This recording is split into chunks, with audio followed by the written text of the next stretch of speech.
was. So good job. Usually it records the first, like, right when you go. That's okay. It makes it fun. Oh, no. All right, we are live. We will see if we get anybody to watch today. It's a very nice day here, or it's becoming nice. Yeah. So probably will be not a lot of people because they're going to be outside exploring. And that's good. Oh, we have one person. That's exciting. Hello, whoever's watching. We're super excited you're here.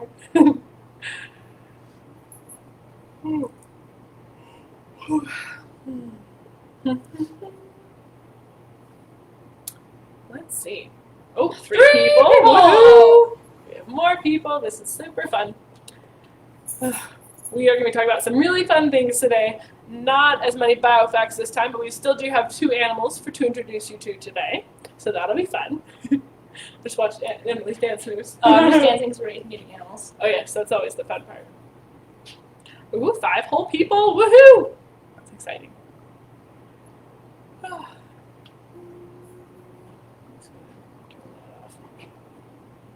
Oh gosh. Just the one. We just turned off our TV. Hold on, guys. Hopefully we're still filming. Our computer screen. Oh gosh. Okay, I think we're good. I think I just turned both off instead of one. Because the computer isn't touched. I think we're fine. See, we're good.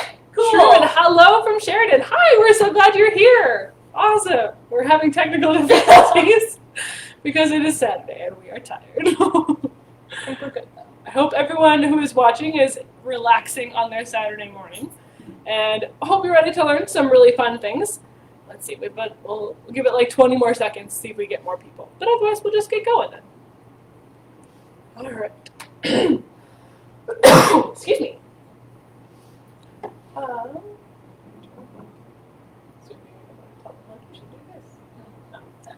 I have long-term computer. Okay, cool. All right, so we are going to get started today. So if you guys saw our Wednesday post, you saw that the theme of all of our social media posts throughout May is animal adaptations. And from here on out, on all of our social media platforms, Facebook, Twitter, Instagram, YouTube, we're going to be trying to theme all the posts on those platforms around a central theme. So this month on Facebook, we're focusing on animal adaptations, and whatever that may fall under. Migration is an adaptation, and we'll talk a little bit more about that. So that's why this is happening today. But on Instagram, we're talking about like animal size as adaptations, and we have a bunch of fun like human animal size comparisons with chalk drawings on Instagram. On Twitter, we're focusing on animal intelligence as an adaptation, and then at the end of the month on YouTube, we will be delving into that topic a little bit more. So stay tuned for the rest of the year as all of our monthly themes carry out throughout all of our social media platforms. But today, we are going to be talking about migration as an adaptation, which is something or a behavior that when you see it, you're not immediately thinking of it as an adaptation. So today, me, educator Emily, will be walking you guys through like, what the heck even is an adaptation? What is migration? Why is it important? Why does it matter? And how do animals do it? How can they travel hundreds of thousands of miles every year and have a remote clue where they're going? And then I, educator Katie, I'm going to be talking about 2 different examples that we have here, sort of, about migrating animals, as well as some really like mind-blowing facts about distances and times and all sorts of really fun things too. So, and then you'll be meeting some critters. Yes, it'll be great. All right. So first of all, let's start by defining an adaptation. So all animals have adaptations. We even have adaptations as humans. And an adaptation is basically a tool that an animal is going to use to help it survive in its environment. And these tools can be physical. So on us, that would be something like our opposable thumbs or the fact that we walk on 2 legs. For animals, physical adaptations could be horns or hoofs or claw or teeth. Claws. One singular claw. Like Deinonychus. Yes. So claws or teeth or fur. Adaptations can also be behavioral. So think things like speed or a herd behavior or social learning. Migration is also a behavioral adaptation. What about dancing? Is dancing an adaptation? It's a form of play. And yeah, so dancing is a form of play, and play behavior is an adaptation, right? It keeps your brain and all of your neural connections strong, and it keeps you enriched. So yeah, I would argue that dance is an adaptation. Also, birds dance to show off to each other, so that could be birds of paradise. Yes. Okay, so what even is migration? We've said the word like 26 times, probably. Migration is just moving from here, one area, to here. So this is migration? Area. So that's, you're migrating across the table. So migration can be on the scale of thousands of miles. It can be on the scale of a couple hundred meters, depending on the species of animal. So migration just means moving from one place to another. And a bunch of species migrate. Some of the species here in Montana that migrate include pronghorn and elk. And these guys migrate up and down the mountains in the greater Yellowstone ecosystem to follow food availability in the winter months. So, December, January, all that cold, snowy, in my opinion, icky months. The best. It's cold, and everything that the elk can eat is covered by snow. So they're going to migrate down to lower elevation levels to try and eat and be able to, consume the grass, any tree bark that still might be exposed at those lower latitudes. Other animals that migrate for food are the wildebeest migration in East Africa, the Great Migration. They follow the rains between Kenya and Tanzania, and they basically go in a huge, giant circle, following food. And that's all they do. They just walk in a circle, munch, munch, munch, munch, munch, munch, munch, munch, munch, munch, munch, munch, munch, all the way around, and it's millions of wildebeest following this seasonal pattern of food. That's cool. Other animals that migrate include whales. So we haven't even talked about any aquatic animals yet. We've been focusing on completely terrestrial animals, but whales migrate for food as well. Especially, so humpback whales do this. I think blue whales do this. Any of my cetacean people that are watching, if I am wrong, please call me out in the comments. Killer whales as well? Killer whales, yes. Killer whales. I think southern killer whales migrate down near Antarctica. Sure. Yeah, sure. We'll go with that. I'll Google it and I'll let you know later. But a bunch of whale species also migrate for food. Another migration motivation, if you want to call it that, is breeding. So many animals will migrate to breeding grounds yearly to breed. And then they'll raise their young in these breeding grounds that tend to be a little bit safer or warmer or more habitable than the their home climates. So they'll raise their young there, and then they'll migrate away from those breeding grounds once the young have fledged or are mature. Now, one of the most cool species, in my opinion, that does this are sea turtles. Like this guy, right here. He's my friend. Oh, yep. He's my friend. This is a hawksbill turtle, and like many other sea turtle species, these guys are going to migrate to the breeding grounds. But it's only the females that do this. Once male sea turtles hatch, and they go into the ocean, and assuming that they survive to adulthood, that's where they're going to stay for the rest of their life. They are just going to flip, flap, flap around in the ocean, and they're going to stay there. But females have to migrate back to the beach in which they were born on. And this can mean that they're going to have to travel from the center of an ocean all the way back to land. And that distance is difficult for even humans to navigate. Like way back when people were still exploring the oceans, there were whole teams of people dedicated to this. That was their only job, was just navigation. Turtles navigate by using Earth's magnetic field. It's called magnoreception. It's super cool. But they can basically pick up differences and minute changes in Earth's magnetic poles. And by using these changes in the poles, the turtles are able to know, okay, my home beach had this magnetic signal. I am here on the magnetic map, quote unquote. And in order to get to what the signal is on my home beach, I need to go south. So they can pick up these minute changes throughout the magnetic map that they probably have somewhere in their head. Scientists are still working on this. But that's how they navigate. They use the magnetic fields of our planet, which is super cool. And the way scientists tested this was they put baby sea turtles in a lab, in a pool, basically, and then they created false magnetic fields to mimic the Earth's natural ones and saw how the turtles navigated. So this is something that the turtles know from birth. They don't need to learn this behavior, but it's super cool. They migrate thousands of miles using Earth's magnetic field, something we can't detect at all, which is awesome. Which is super cool. Not biologically. we can't. Yeah. Obviously, Yes. we can detect Obviously, we can detect it, but my brain isn't telling me that, oh, the magnetic field's curving in this way, and now I know that that's north, and I don't know that that's actually north. I have no idea what direction that is. I think that's east. Clearly, my navigation skills are top-notch. Oh, yeah. So, aside from the magnetic field, other species use different things to navigate. Some insects, so dung beetles, they do migrate, contrary, or I guess not a lot of people know that. I didn't know that until I went to college and I learned this. But dung beetles and indigo buntings, I just want to make sure that's right. Yes, and some birds use stars to navigate. So humans also use stars to navigate. We've done this for a very, very long time. It's one of the first ways of navigation you learn if you ever do an outside nature course is navigating by starlight. And so dung beetles and some species of birds do this. Some species of birds also use landmarks or senses of smell, so that infers that they remember what areas look like or smell like, and thus are like, hey, that mountain looks familiar, and I've got to go to that mountain in order to use my breeding ground. Cool. Wasn't there a population of butterflies in the Midwest, and they were following this population of butterflies, and they would go around this area. Then no one knew why this population of butterflies was going around this area.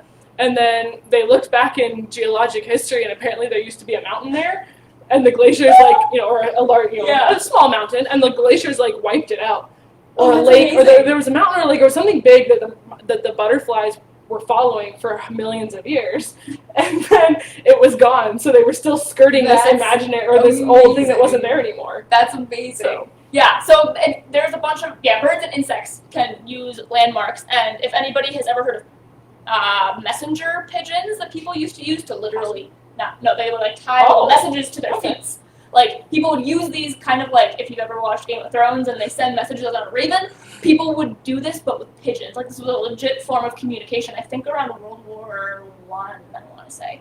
And these pigeons were homing pigeons. That's what they're called. They're called homing pigeons. And people would tie messages to their feet. And these pigeons would be able to get from point A to point B, deliver that message almost flawlessly. And so it's thought that birds like these homing pigeons were able to recognize the place they were in the world by using these landmarks and get from point A to point B successfully. That's cool. The last way that we know of that critters migrate is taken from monarch butterflies. People who study monarch butterflies, they migrate all the way down from Mexico all the way up north in the summer, so we might start to see some monarch butterflies throughout the United States pretty soon. But they use this thing that's called a time-compensated sun compass, which is basically a fancy science way of knowing or saying that the butterflies can use the position of the sun in the sky. So throughout the year, the sun changes position in the sky. It can get lower or higher depending on the season and the way that the Earth is tilted, depending on where you are. And then, where the sun is in the sky tells you if it's noon, 6 a.m., 6 p.m. So monarch butterflies are able to detect where they are on the Earth latitudinally based on the position of the sun in the sky. And then they can use the 24-hour circadian clock to basically say, okay, it's 6 p.m., I'm in New Mexico, and I need to keep flying north tomorrow morning. So there are some animals that we don't even think of as, having the abilities to migrate or conceive things that are seemingly that complicated, but that's exactly how monarch butterflies migrate, is they use the position of the sun both latitudinally and over a 24-hour clock, which is super cool. I can't even remember where I parked my car in the parking lot, let alone try to get from Mexico to Michigan and do it just navigating using the sun. It's super cool. Can you even use the sun to figure out which one's north and south? No. I can't. To be fair, a lot of that for humans is knowing where your landmarks are in comparison to where the sun is. But, it's always complicated. It's fine. All right. Yeah. Ready to move on? All right, you can take it over. Cool. All right. So I'll come over here. So Miss Emily mentioned a lot of different ways that animals migrate, and I kind of want to elaborate on that. So there's many migrations that are latitudinal, which means kind of north to south usually. And that north to south migration is what a lot of animals that we know of do. Most birds often go north to south because cold and less resources in the north in the wintertime, and then south is usually where there's more resources. But there's also, like she mentioned, elevational, or it's also called altitudinal. Altitudinal just means like from higher up on a mountain to lower up on a mountain. And in my post earlier this morning, I said that takin do that. And takin is one of those really cool animals that we have here at the zoo. They're not very common. They are from China and Nepal and a couple, I can't remember where else they're from. Myanmar. Oh, Myanmar, right, Myanmar. And tune into more Facebook posts on Mammal Mondays to learn more about takin. Yes. So, takin are really cool. They've been doing studies on them, and they've been finding out that in the winter, they don't even go, they're in like the middle of the mountain, and then in the fall and spring, they're in the very low end of the mountain, and then in the summer, they're on the high end of the mountain. So there's a lot of different reasons why animals do that, but it's really cool to see that not only can they go north to south, but also just up and down a mountain. And often local animals like elk do that as well, like Emily mentioned earlier. Now, animals don't always just go directly from one end to the other. Many do. So some go right to their destination. So let me look at this animal. The bar-tailed godwit, which is this really cool kind of shorebird that has a really long, skinny beak. They fly for nearly 7,000 miles for 8 days straight. So they don't stop for food. They don't stop to do anything. They just fly for 8 days straight. 7,000 miles. And the bird is not that big. I think they're only like probably that big. They're really small. They're pretty small. Yeah. So that is an incredible flight. However, not all animals do that. Not all animals go directly there. Some animals, they go to several grounds throughout the year, kind of what she was mentioning with wildebeest. Wildebeest kind of just, they don't go to one place and directly come back, they kind of make a big circuit. Many animals actually do that. They don't go directly to one place and then directly back. Turkey vultures are an example. They kind of go to one place and stay for a little bit and then go to another place. Most of them head through Central America and Mexico. And in Mexico, they actually have been noted to be in flocks of over 10,000 birds. So up here in the north, they're pretty spread out, right? But that over Central America is kind of a corridor into South America. And so there's places where they can get into huge flocks of birds, which is super cool. Now, distances can also vary. So some species are what we call partial migrants, which means some of them will migrate and some of them won't. A major example of this here in North America and in Montana are the red-tailed hawks. So we have red-tailed hawks here throughout the year, but some of them might be individuals from further north of us who come down south, and we are their warm winter climate. And our residents might go further south. Or we have the same one who stays here year-round. That often depends on food availability. I don't know if we mentioned it earlier, but migration doesn't usually happen because it's too cold. Although altitudinally that might be the case just because it gets really cold at high altitudes. But most of the time, migration is happening because there's not enough food to go around.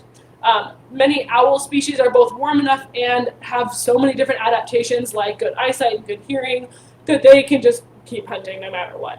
But many other species of birds and insects too, they don't have the ability to stick around all year round, especially in places like Montana where we have some pretty intense winters. So that's one example. However, these guys the partial migrants don't often go a super huge distance. They might just go here in the United States, just a few states south, just to make sure that they're warm enough and have enough food around them. But the longest migration that has been noted is the Arctic tern. And it's kind of looks a little bit like a seagull. It's kind of cooler in my opinion. They've got a big red beak and they've got a black cap. These guys fly 44,000 miles from the Arctic to the Antarctic and back every year. So they have huge trips. And obviously these guys are not making that in one big go. They probably go for a few thousand miles and then stop, go for a few thousand miles and then stop. But birds are really just amazing. I was looking at more of this information to share with you guys, but we'll get back to birds in a second. We are actually going to talk about short migrations because we're going to talk about a salamander. So this is Sally, the salamander. She's a tiger salamander. You can find them here in Montana. She looks a little bit wet and slimy because she is wet and slimy. Salamanders are in the group amphibians. If you remember last month, we talked all about the different animal classes. Don't mind our radio in the background, excuse us.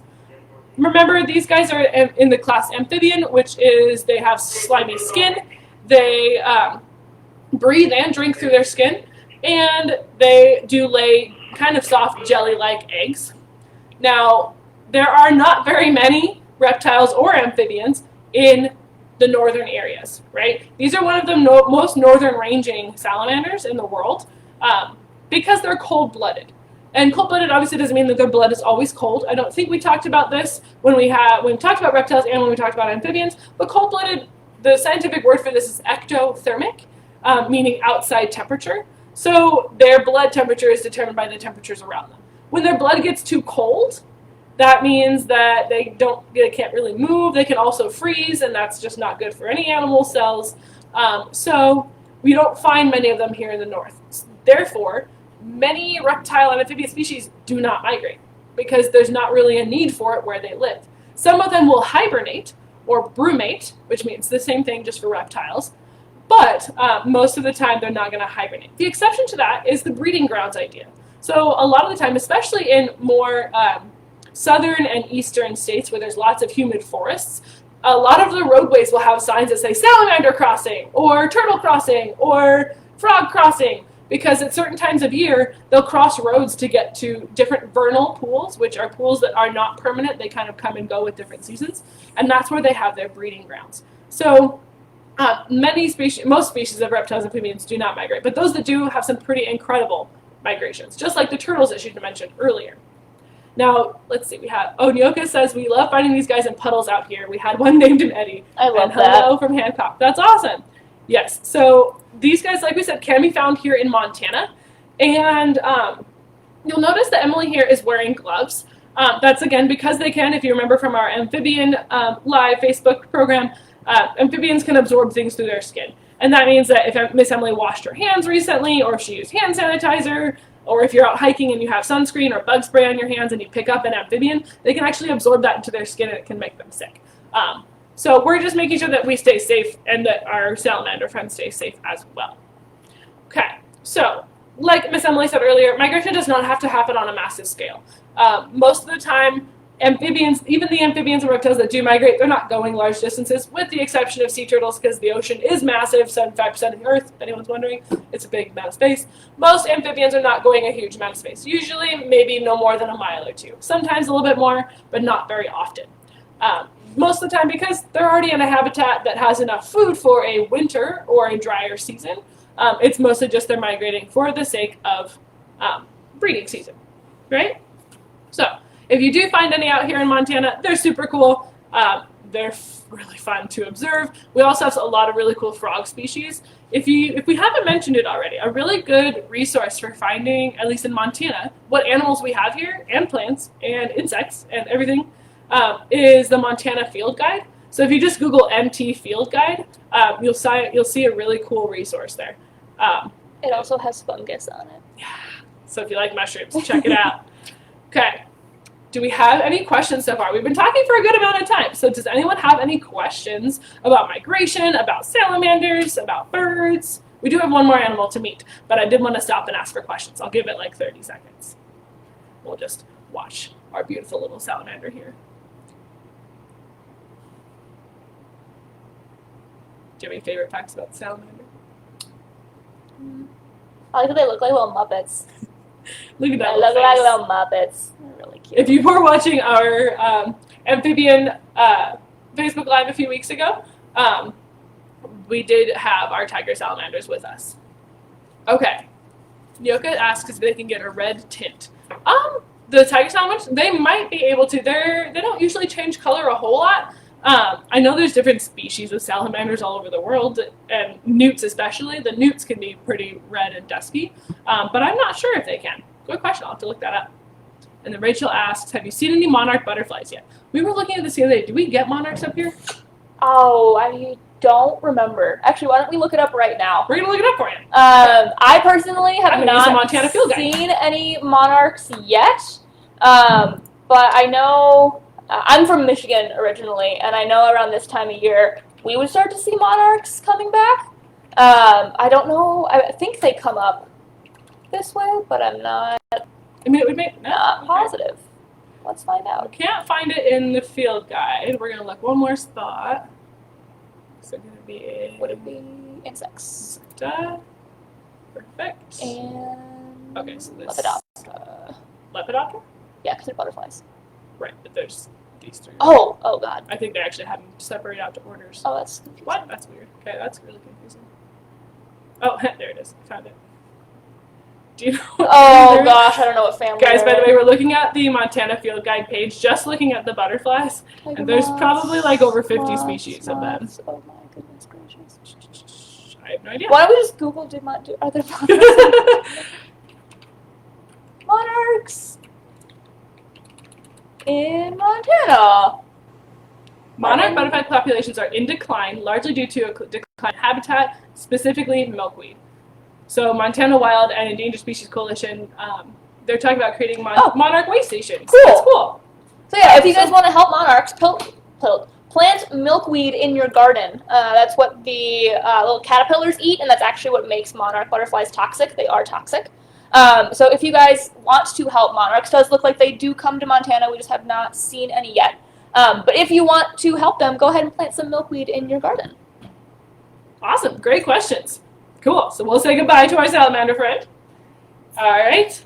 Now, most of the time when people think of migration, they either think of the large ungulates like elk and pronghorn and wildebeest, or they think of birds, right? That's because over 4,000 known species of birds migrate. That's 40% of bird species. Like there's about 10,000 species that we know of, and 40% of those migrate, which is a huge amount of birds, right? So the ones that don't are usually in places where there's food year-round. Mostly the tropics, right? We're not tropics, but it's semi-tropical areas. So southern U.S., down into Central and Northern South America, as well as around the globe in that area, in the equator area. So not many that we know of yet. Birds in that area migrate, but a lot of birds from our area get down there into the wintertime. So if you wanted to look at what birds are found in our area, especially at this time of year, there's a really cool website called eBird. It's ebird.org, ebird.org, and you can actually do so much exploration around the whole world about where people are seeing birds. In particular, my favorite thing was finding you can look for bar graphs of like what times of the year there's more common to see birds, and you can even go by county of a particular state. So I actually looked up Yellowstone County, which is where we are here at ZooMontana in Billings, and we are expecting a lot of birds to be coming in May. A lot of our birds come in May. And most of them leave by like September. But it's really cool to see those numbers increase. And I'll put the link in our chat as well, so you guys can look up your county or your state or wherever you want to in the whole world. It's a really cool place to look for bird numbers. Now, hummingbirds migrate, hawks migrate, songbirds migrate a lot. It doesn't really matter the type of bird, because some birds do and some birds don't. Kind of depends on what they eat and how they can survive in a harsh area. Now, ospreys. We have them here in Montana. They are actually one of the birds that's found across the whole world. And they have some pretty impressive migrations themselves. They can migrate up to 3,000 miles. Okay? Now, we have two major nests along the interstate between Laurel and Billings here in Montana, or near Billings. And we have two different nesting pairs that are both like building their nests right now. Like, did you see them coming today? Yeah, so Emily was driving along the interstate today and saw them both bringing branches to their nest. So those guys are really cool to see come in. I know I've been hearing more bird song lately. I don't know if you guys have as well, but it's really cool to see all the different birds migrating in.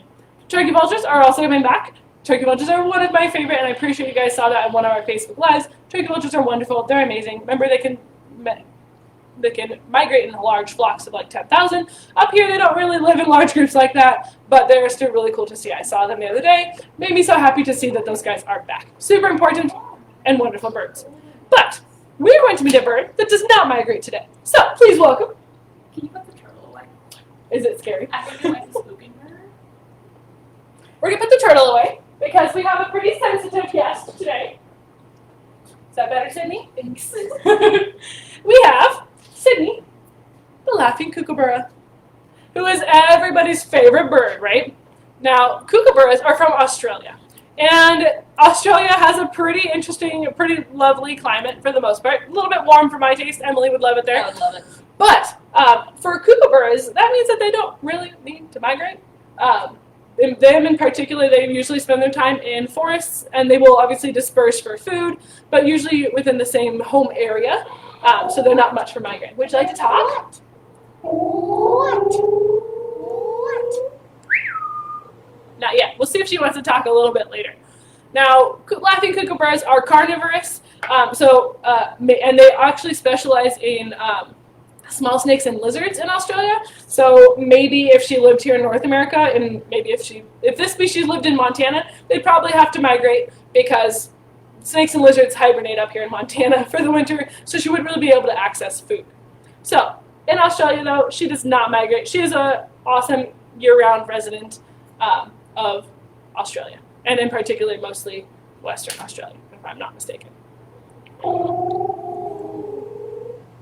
She's very interested in our studio down here as well.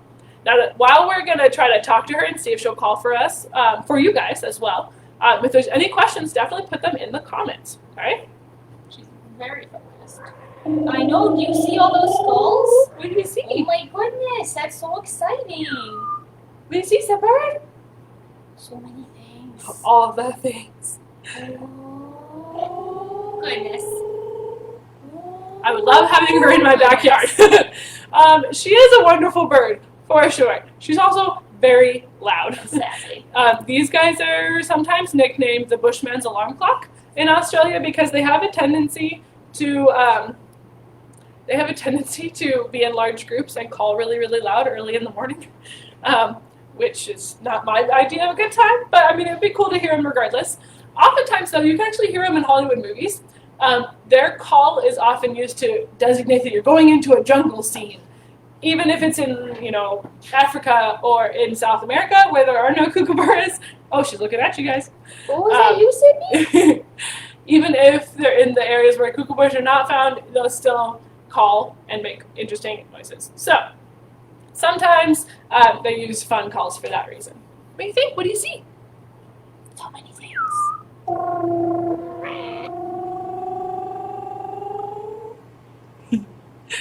She's very interested. Things.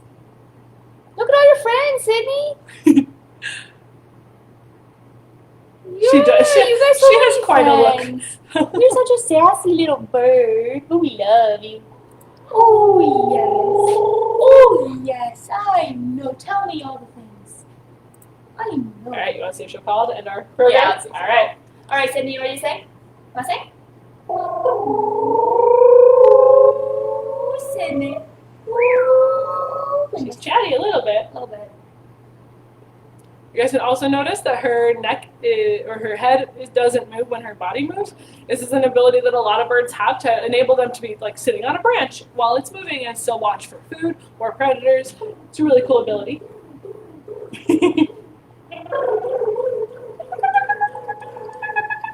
Nope, she's not interested today. Oh, well. That's all right. That's okay, Sydney. Well, if you have any other questions about migration, good question from Brenda.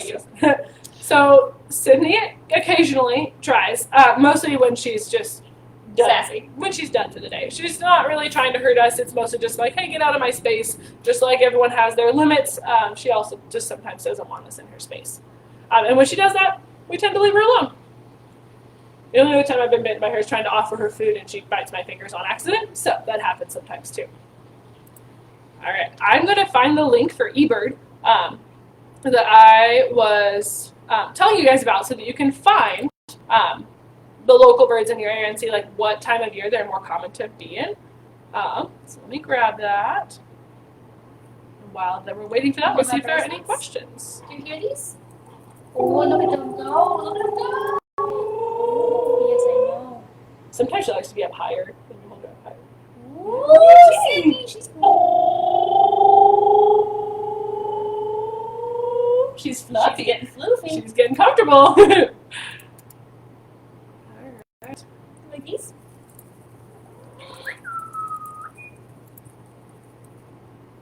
Oh, goodness gracious.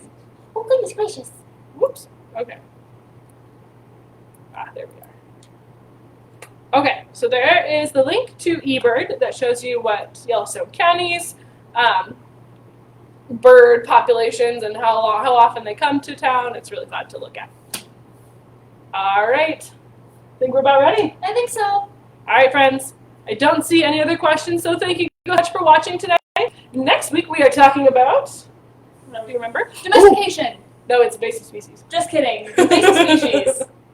Domestication's after that. But next week we're going to talk about invasive species, and it's going to be super cool. We actually have some here that we're going to introduce you to, or reintroduce you to. Ha, reintroduce. Ha. Okay. Thank you guys so much for watching.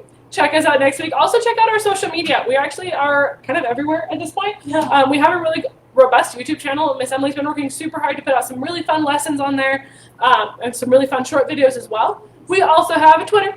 We also have an Instagram. Both of them are at ZooMontana. Super easy to find us. But thank you guys so much for watching today. Send us more questions, and we will see you next time. Bye!